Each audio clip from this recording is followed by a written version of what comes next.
quirky culture and passionate politics. He's long looked for stories with feminist and anti-racist themes, but was criticised by many gay people for Philadelphia's naivety and Silence of the Lambs homophobia. The director's earlier films are some of the most loose-limbed and life-affirming of the 70s and 80s. On seeing his cult classic Melvin and Howard, one critic said, "Who'd have thought there was such a thing as redneck grace?" Bye, bye, blackbird. He's called his new film, Beloved, a huge ocean of a movie. It stars Oprah Winfrey and is taken from Toni Morrison's Pulitzer Prize-winning novel. When I looked at my notes that I'd scribbled in the dark whilst watching it, I saw that I'd written one of the most moving films I've ever seen. I couldn't get it out of my head. This director has always been unpredictable, but who'd have thought that one of American cinema's gentlest souls would have come up with something so dark and scalding? When the guy who directed Boogie Nights was asked who influenced him, he said, "Jonathan Demme, Jonathan Demme, Jonathan Demme." Here he is, Jonathan Demme.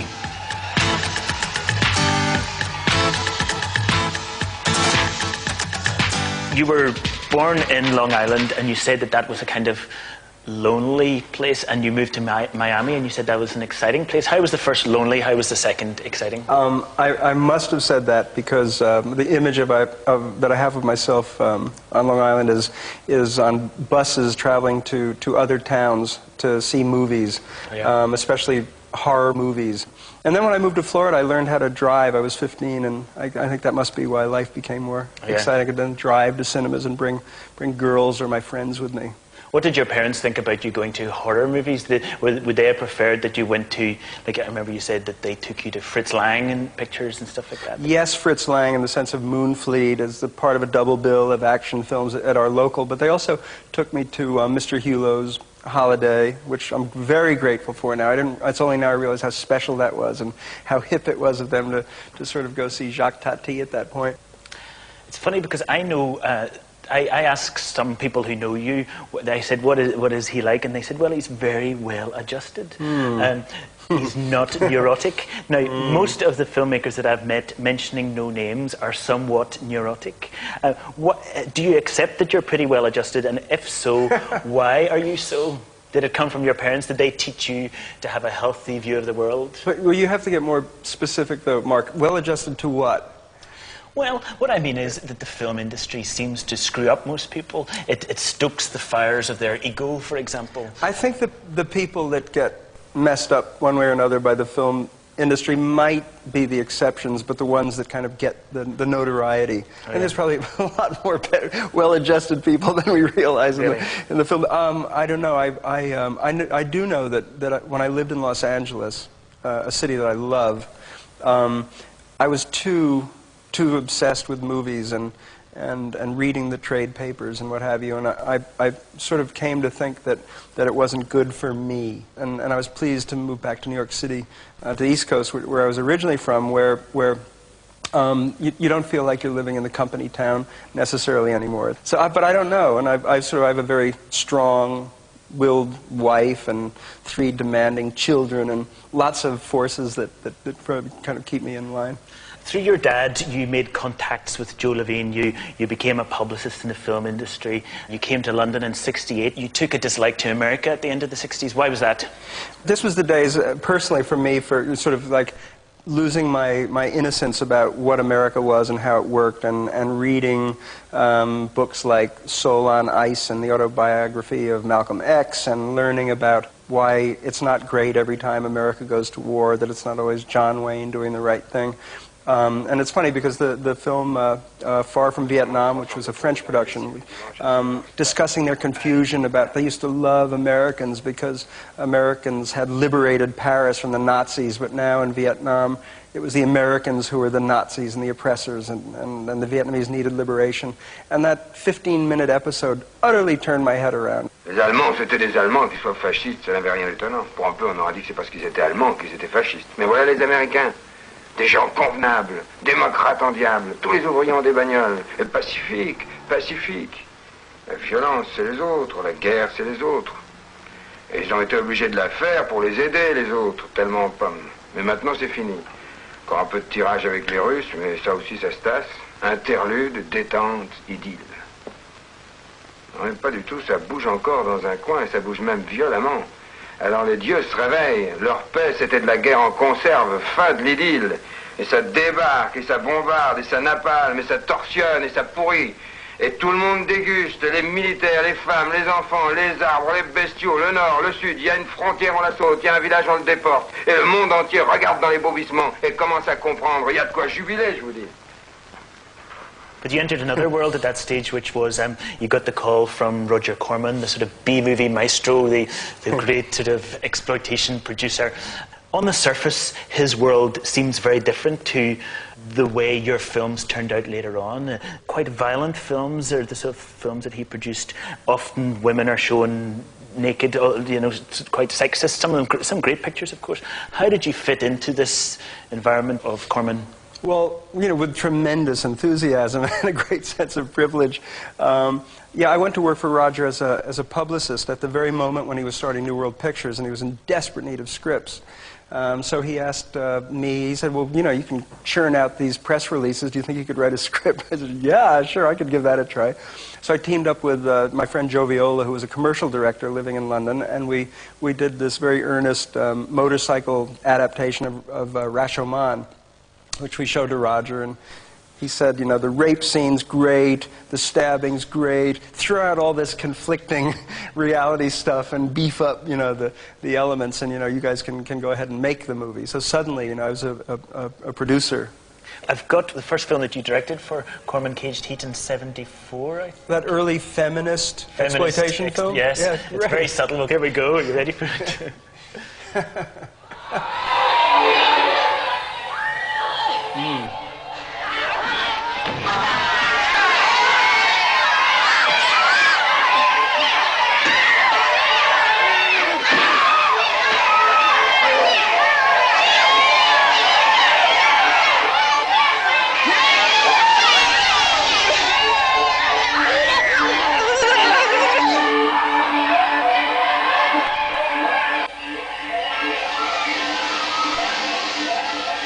The camera is being operated in all these shots by Tak Fujimoto, who is, of course, the cinematographer I've worked with so many times, including Beloved. And Tak is so stoical. When we were filming this, which was the first feature he shot after becoming the DP on Badlands, this was his first full feature.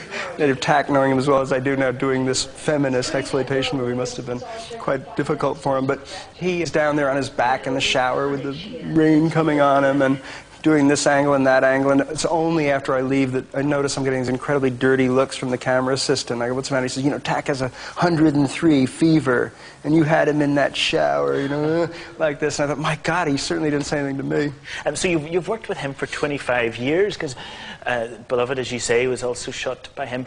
You said, Tak and I don't really even discuss the lighting all that much. Is that true? It is true. That's extraordinary. Do you know what a sort of... Are you not obsessive about the lighting in your pictures? Do you well, yes, I am, but I appreciate great lighting. I certainly...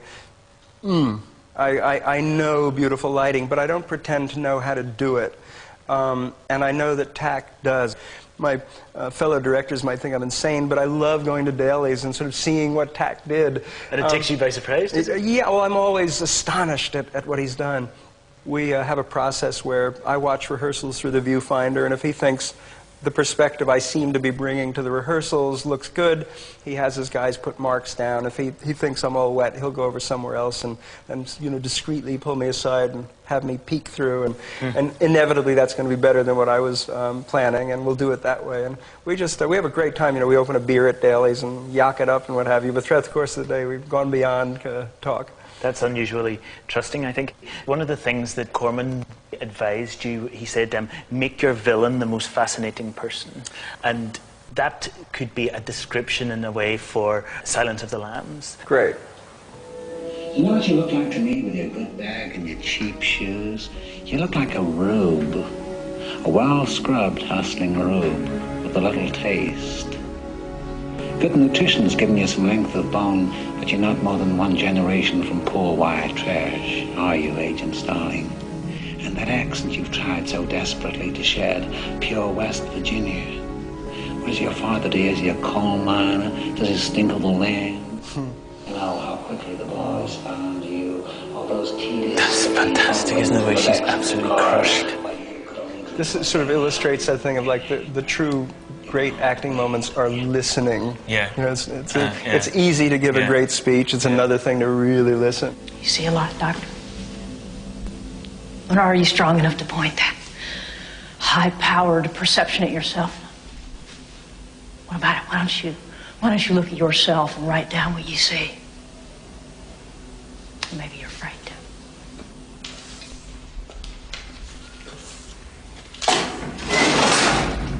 One thing that just seeing that brought to mind was when I first met Jodie to talk about her playing the part, she was very passionate about making this movie. She wanted to play the part even before she read the script, just from reading the book. And she explained to me why, and it was because to her it was a story about saving one person. And I thought it was great that Jodie sort of articulated that to me early on, because it helped me sort of find what I thought was a very, very exciting, interesting kind of subplot. She said something very interesting about the technique in this, the first confrontation scene between the two main characters. At the end of this scene, you put the camera right square on her, or almost right square on her, so she's looking straight down the barrel of the lens, and then for Lecter. Now, she said that the focus was so shallow there that she couldn't move a bit. Why was the focus so shallow? Why did you make it that intense for her?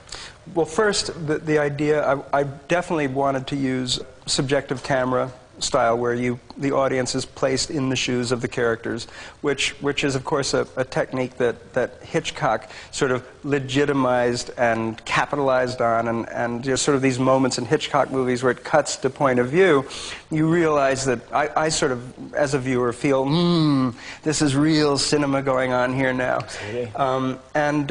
Tack and I have tried since, actually Married to the Mob, we started really playing with subjective camera, and anymore it's a shot we get in almost every scene. We get each character's point of view.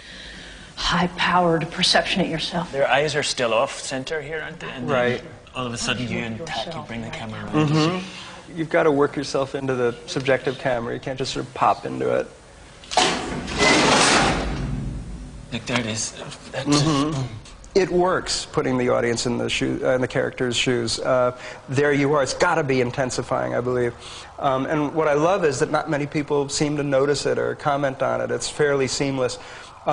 With that sequence, we wanted huge close-ups of these two every time they're together, because after all, as Scott Glenn says, don't let Dr. Lecter inside your head, and we want to be right there on the verge of inside the head. And then finally in the scene when he gets her to talk about her past experiences, it's so tight. It's just, you can't even see her eyebrows, and you just frame right on the bottom of her lower lip, which is as close as going inside her head as we could do.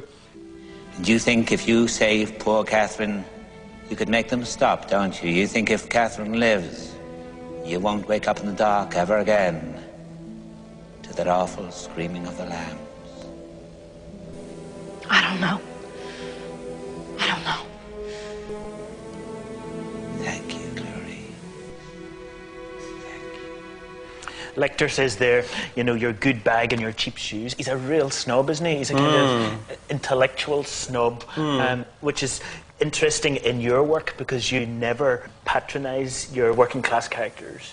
Is there a danger that the fascination of Lecter means that we identify with him too much, or we are interested in him too much, even though he's a snob, even though he's an incredibly dangerous and violent man? You know, there was discussion about that at various stages of the process. Even when we were preparing it, it was, gosh, this villain is awfully attractive. People will say we're in love. I look at that face there, and I see someone who really looks and feels like the greatest brain around, and a face that sort of suggests tremendous humanity. So one of the many things that appealed to me about Tony in the part of Lecter was that this sense of humanity and potential positive effect gone so hideously awry. Yeah. Evil is attractive to some, You know, if anyone would say, didn't you make this mutilating serial killer too attractive, I would just have to say to them, why do you find him so attractive? I think he's appalling.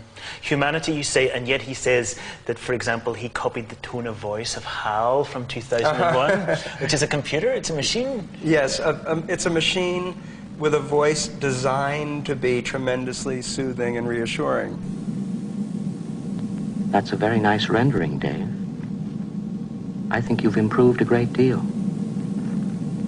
Can you hold it a bit closer? Sure. That's Dr. Hunter, isn't it? Mm-hmm. By the way, do you mind if I ask you a personal question? No, not at all. Well, forgive me for being so inquisitive. But during the past few weeks, I've wondered whether you might be having some second thoughts about the mission. A census taker once tried to test me. I ate his liver with some fava beans and a nice Chianti.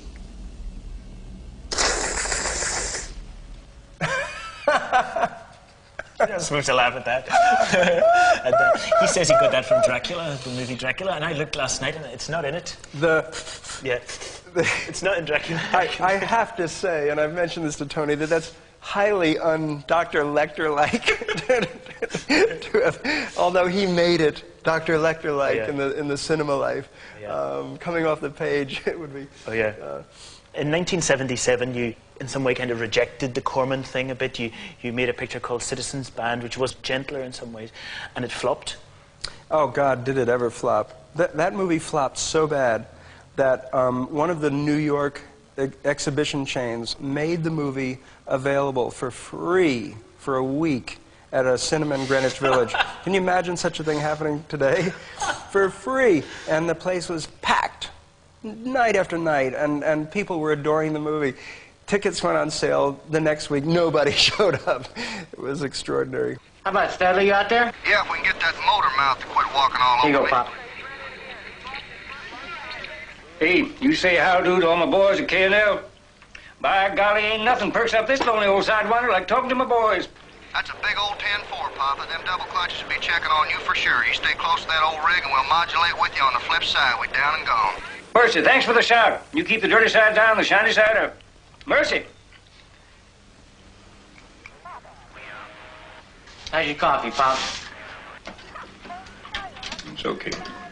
Apparently you nearly lost your apartment at that time because no offers came in. Oh, that's true. But then I got a chance to do a Columbo because Peter Falk had seen, so he was one of the people who went to see it for free. And if you care about your work and work hard, at some point you're going to get another shot. And your next another shot was this extraordinary picture, Melvin and Howard. I went around and I applied for a job at places like McDonnell Douglas, Northrop, Hughes. Well, what happened there? They didn't want me. What a shame. How come you keep saying that? What a shame. Well, I might have done something. Like what? I'm Howard Hughes. And I remember the time I saw the little article myself in the newspaper that after the death of Howard Hughes, that a young man in Utah a will was discovered. It named this, I think at the time he was a gas station attendant in the will as being a beneficiary, and a guy would get many, many millions of dollars, along with a number of sort of noble organizations like the Salvation Army and the Boy Scouts of America and what have you. At the heart of it, at the true heart, at the center of the movie is this theme that it's not sort of the possessions or the wealth that you amass in life that's important. Look at how lonely Howard Hughes was. But it's the quality of the experiences you have along the way that matter. But he'll be back again next year in his souped-up Santa sleigh. Hey, that's great, man. Hey, you know what? What? You sounded good. Come on. You did. Didn't anybody ever tell you could sing? No. Huh. Come on, let's hear one of yours.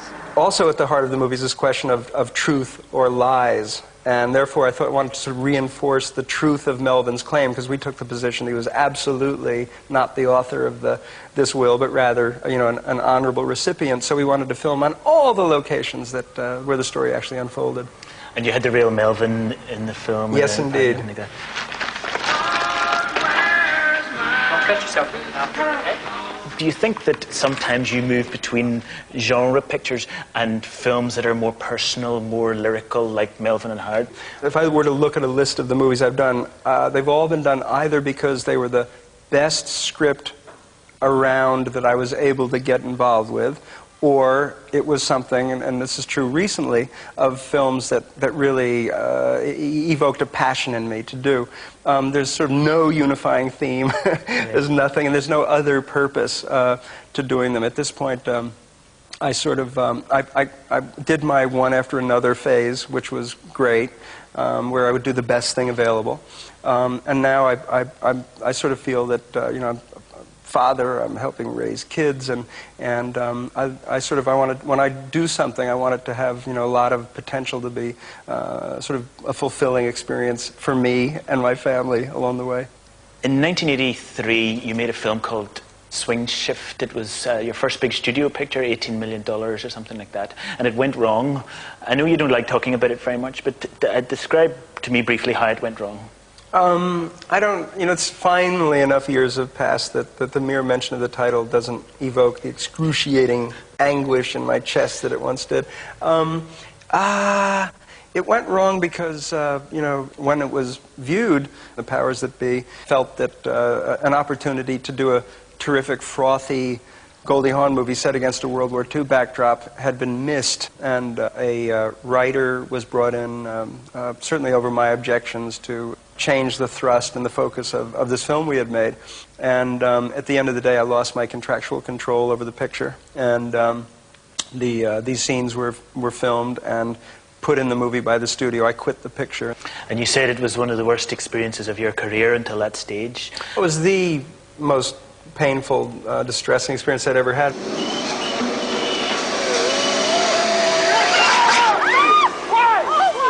There's Charles Napier. He's a familiar face in your films, isn't he? Yes. It's all right. Oh, sure. Lucky it's ladies' day. Hey, bullseye. I could have gone right through you. You did. All right.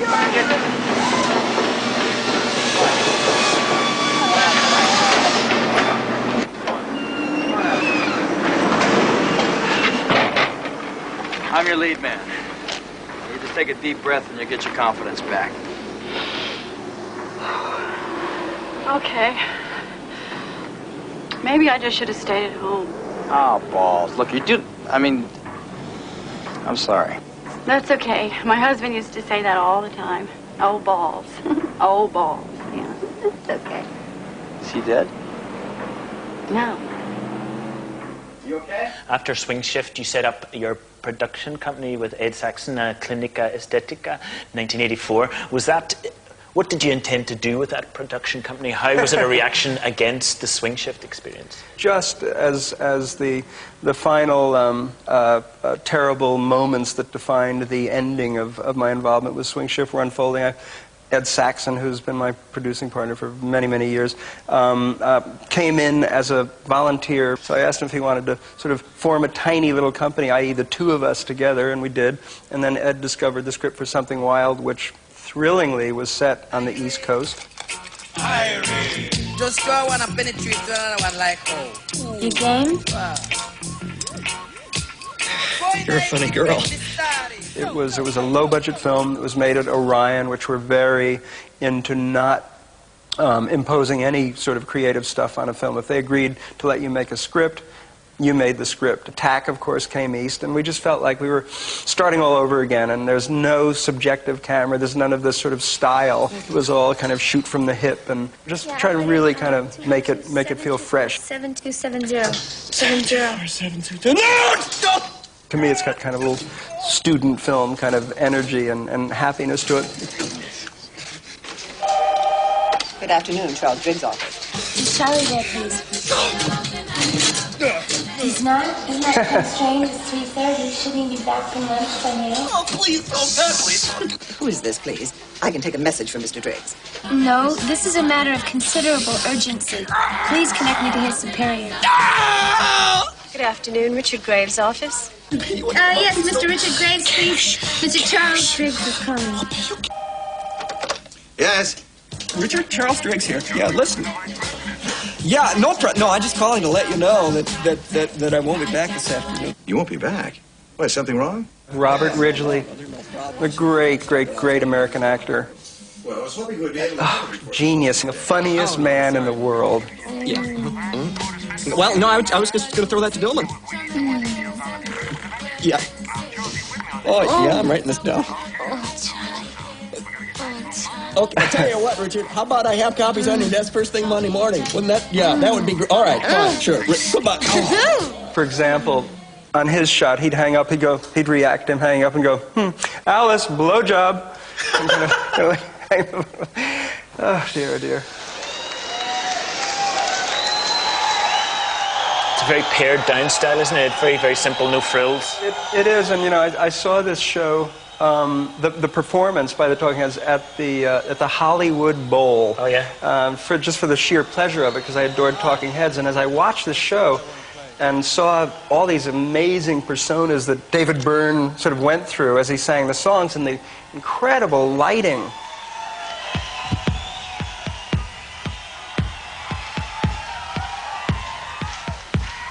The way he illustrated how a band builds a sound by having all the musicians come on one at a time. I thought, my God, this is a movie just waiting to be made. And I was, I was able, I mean, is this a movie or what? Yeah. Can't seem to face up to the facts. He's irresistible, isn't he? So nervous, can't relax, can't sleep. Bed's on fire. Don't touch me, I'm a real live wire. Psycho killer, qu'est-ce que c'est?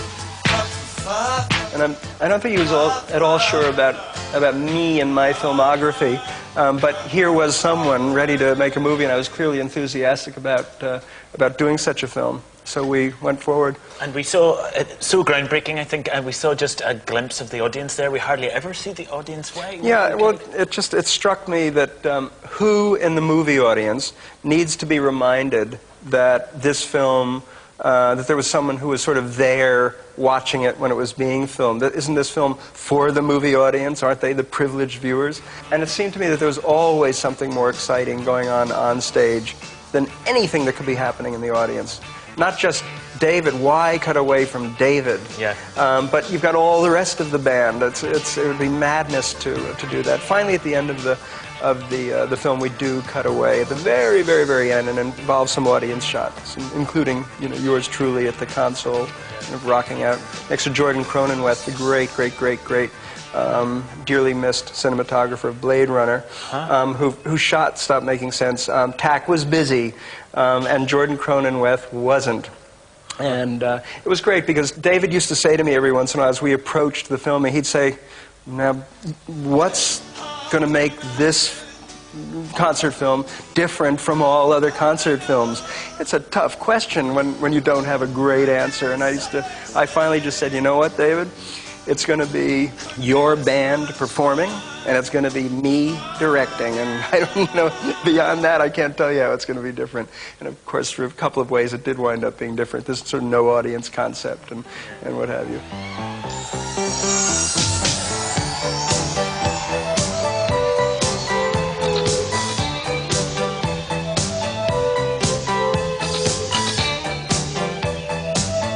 And the lack of that sort of 80s fast-cutting, lots of colour, like the same style you used in your New Order video, Naked Kiss. Can we cut to Naked Perfect Kiss? We can put it in the Perfect Kiss. Nice Sam Fuller reference, though.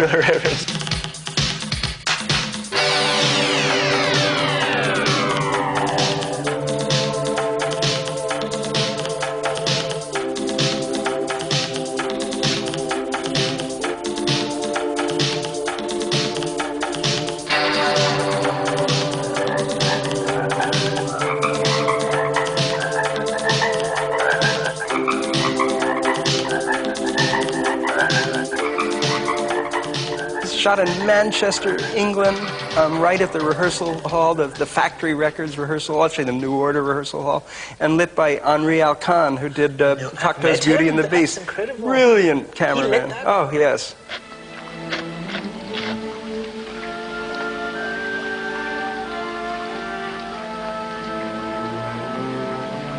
Cela ne vous répugne pas.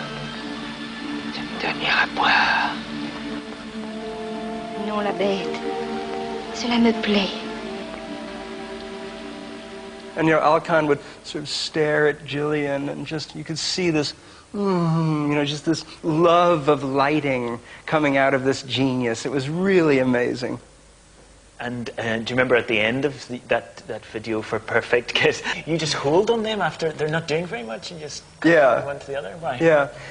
The moment after music sort of thing. First of all, they had been so discreet about their appearance that even their shows, first as Joy Division and their early shows as New Order, the stage wasn't lit. You didn't know what they looked like. On their record sleeves, they never had a photograph. Yeah. They weren't in the pop magazines, what have you. And then suddenly, we're going to sort of introduce New Order, and I thought, let's respond to all this mystery and really, really show people what everybody looks like. And I thought it was imperative that they play live, that there wasn't sort of playback and lip sync. I thought it would be ludicrous. I think that's ludicrous anyway for any video, and I don't do lip sync videos anymore. I mean, you know, this is a film about a performance, and now we're going to pretend we're performing. It's absurd. This sort of brings us up to the 1990s, in which you hadn't directed many feature films yourself, 3, I think, and they're all quite serious films. Silence of the Lambs, Philadelphia, which is one of the few films of yours which I don't like. I hope it's okay for me Which to one? say Philadelphia. Ah. Oh, that's okay. After all, you still had me on the Mark Cousins show, so it's great. Terrible thing to say. Some people think you have an attitude problem, Beckett. Really? Who thinks that? I do. Excuse me. Am I being fired? Let me put it this way, Andy. Your place in the future of this firm is no longer secure. We feel it isn't fair to keep you here when your prospects are limited. But then you have made this new film, Beloved, which I think is your best film. For people who don't know the story, tell me it briefly of Beloved. Here's a woman who's a slave who managed to escape slavery with her children. And this actually happened. This is based on a true incident in American history as occurred to a woman named Margaret Garner.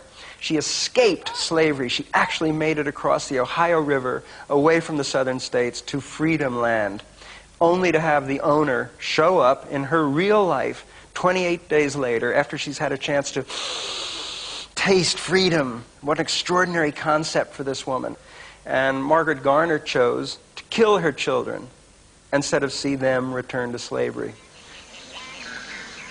The first scene I've got here is when Beloved, the title character, emerges from the river.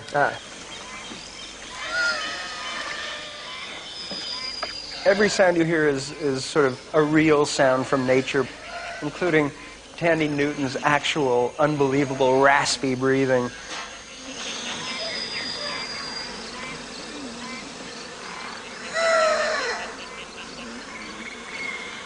In the book, it says, a fully dressed woman walked out of the water. That's all. That's one of the few times in the film where you seem to have elaborated on Toni Morrison's text. The bugs aren't mentioned at that point in the book. No. Oliver, why did you sort of add that sort of gothic layer to that scene? Well, I always felt that from my reading of the book, that Beloved was virtually a force of nature, and that Toni Morrison chose to sort of introduce her as emerging, surrounded by nature, seemed to be an invitation to really, again, emphasize the so-called natural world to supernatural effect. How you come? Who brung you? I walk here. It's a long, long, long, long way. Nobody bring me. You wearing new shoes, gal. If you walk so long, how come your shoes don't show it? Paul D., stop picking on her. I want to know. Where you get them shoes and the dress you had on? I take the shoe. I take the Mr. Dredd. Tandy's creation of this character is very much her own invention, and I'm so proud of what she did and so in awe of what she did in every way that I wish I could take some credit for it. But you showed her apparently Haiti spiritual possession videos, is that right? Yes, yes. And she says also she found some book about a child who had been tied to a potty, some terribly awful thing, for 14 years or something, and the combination of these two seemed to have helped her. I'd like to talk about Oprah's performance. I've got here a scene where she's talking about the way her mother had the mark. I love this. On Dune. It's one of my favorite moments in movies. She opened up her dress and right on the rib. Right here. Was a circle and a cross burnt right in the skin. She points at this mark and she says to me, "This is your ma'am. I'm the only one got this mark now. The rest all dead. Something happened to me you can't tell me by my face. You know me by this mark." It scared me so I couldn't think of nothing to say, so I says, "Yes, ma'am. But how you know me? Mark the mark on me. Mark me too." Did she? No. She slapped my face.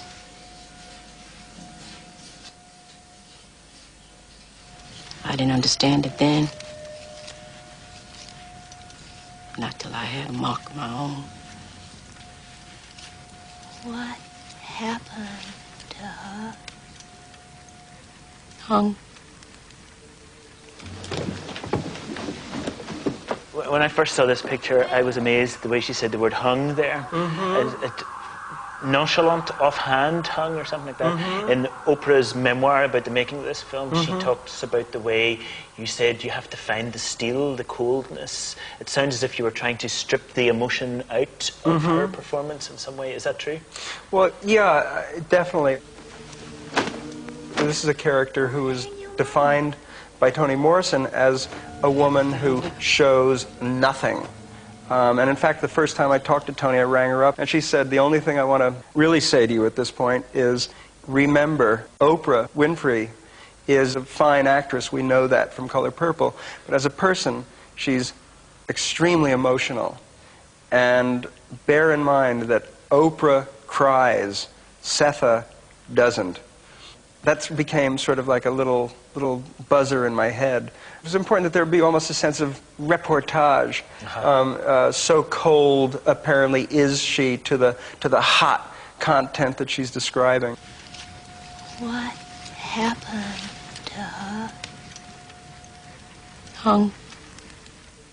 I remember there was this one idiotic review of the movie in New Yorker magazine, finding fault with the absence of emotion, and sort of claiming that the film was betraying the book in that regard, when in fact this was one of the defining characteristics of the character. She's cold, she doesn't cry until a certain point in the story. What about the criticisms of the film? I've read lots of reviews and most of them seem to have been very positive, but there are some scathingly negative ones. You know, if you get panned, you really want to get panned. Yeah. What you could perceive behind a certain amount of the negative reviews was a white male not wanting to acknowledge what this movie was really about. It's sort of, Gene Shalit had made a remark about Tandy Newton's performance where he said, at a certain point in this, you know, whatever, insert negative adjective movie, this strange girl shows up. Hoo boy, is she strange. It never says that her character is even supposedly the ghost of a child murdered by a mother trying to say, didn't address the slavery aspect. And it was sort of, I think there's a certain amount of denial fueled some of the criticism. I think also male critics often are sniffy about very, very female films, which this one is. You know, I think of the great films of Douglas Sirk in the 50s, which are always about these intense psychic bonds between mothers and daughters, and they were just dismissed as trivial, you know, as melodrama, as beneath beneath real interest. Moi dis ou cette petite moi-même avec maman je t'ai metté nous en pile fois c'est ou celle que maman ou te baillon non l'idée embrasser papa ou petite moi il pas jamais embrasser aucun autre jamais moi dis ou cette petite Jane Campion was considered as a director for this picture at one point, I think, and she felt that she couldn't understand African-American experience. Did you share that inhibition? Not in the least. She was selling herself short.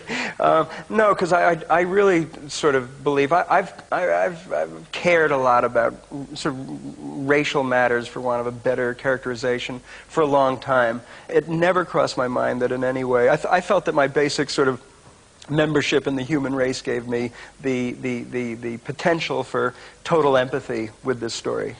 In the middle of this film, Seth's daughter Denver tells the story of her own birth. Yes.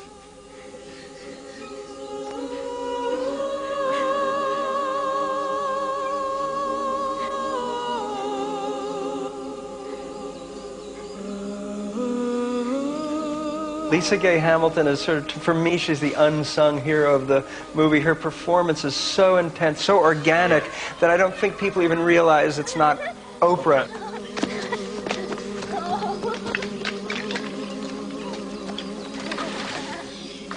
Jesus looking at you, girl!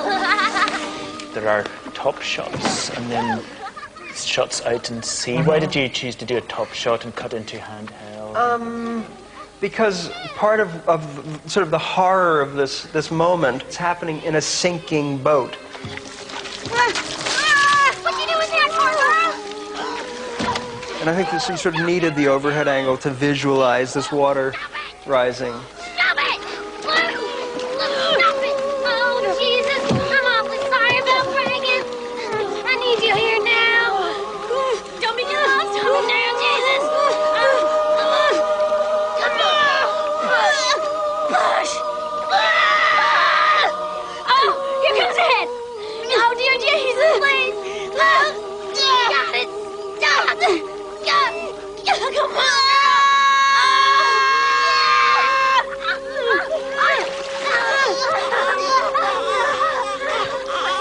It's shot differently. How's it shot differently from these flashbacks?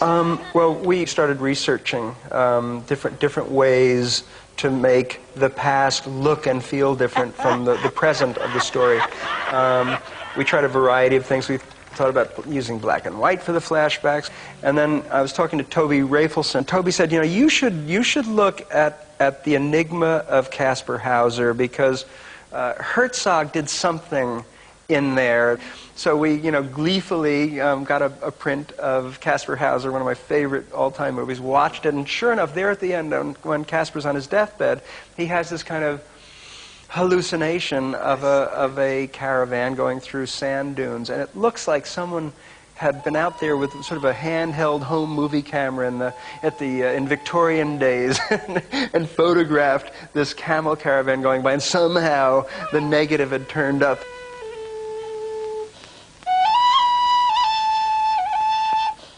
We all went, oh my God, look, this, yeah. And Tack went, reversal negative. And apparently, I don't know, you probably know more about this than I do, which is nothing. Sure I do. There's some kind of very cheap film that used to be used for newsreels and what have you. It's reversal negative. So we went that way. One of the things that struck me when I saw that very long flashback sequence was that it reminded me of what your regular editor, who didn't edit this, Craig McKay, said when he's doing a film for you, he does what he calls the European cut first, which is the kind of the long, sensuous cut, and then you begin to tighten it. And this felt, it didn't feel in some way like an American picture to me. It's a more sensuous, unusual, evocative thing. Was there any pressure from Disney or sense we have to straighten the line of this story out? There was no pressure. The people at Disney sort of loved the film as it was. You know, it was sort of, it reached a point where, lengthwise, where we felt that it was really working, that though long, almost 2 hours and 45 minutes, it didn't feel slow to us, but nevertheless sort of due diligence made us want to go back and try to tighten it up more. And we did a cut where we took about another 6 minutes out of it, and we looked at it, and we had somehow betrayed what we felt was the magic and power of the film in its longer length. So we put that 6 minutes back in. Yeah. Oprah said something that I didn't understand. She said that this film should make you try and feel what slavery was like rather than just look at it. But she also said, and we would be liberated as a result of feeling that. What did she mean by that? What that means to me, sort of as a white American, is that if I'm prepared to accept that sort of my ancestors, the slave-owning class, did, you know, unspeakable, horrendous human damage to people by literally either enslaving them or tolerating the existence of a slave class, that we sort of must have some kind of, if we're not in touch with that horror, we're functioning behind some kind of denial, that if we were to confront that denial, we would be liberated from the unexpressed guilt that surely we must feel as human beings. I've got a major criticism of this film. Charles Napier isn't in it. He is in it. Is he in it? Yes, he is in it. Because I should explain, he's in all your other pictures, I isn't he? love that criticism. Charlie will love it when I ring him up tonight in California to tell him that the BBC was furious that he wasn't. He, when Setha and Paul D. and Denver arrive at the carnival, there's this group of really surly white people who work at the carnival who really object to all these blacks coming into their carnival, and one of them is Napier, who sort of looks like one of sort of Captain Hook's crew or something, this kind of weird, strange, gigantic beret or something kind of thing, scowling away, but he's there. He's there. That's great. It's been a real pleasure talking to you. Thank you very, very much. Same here, Mark.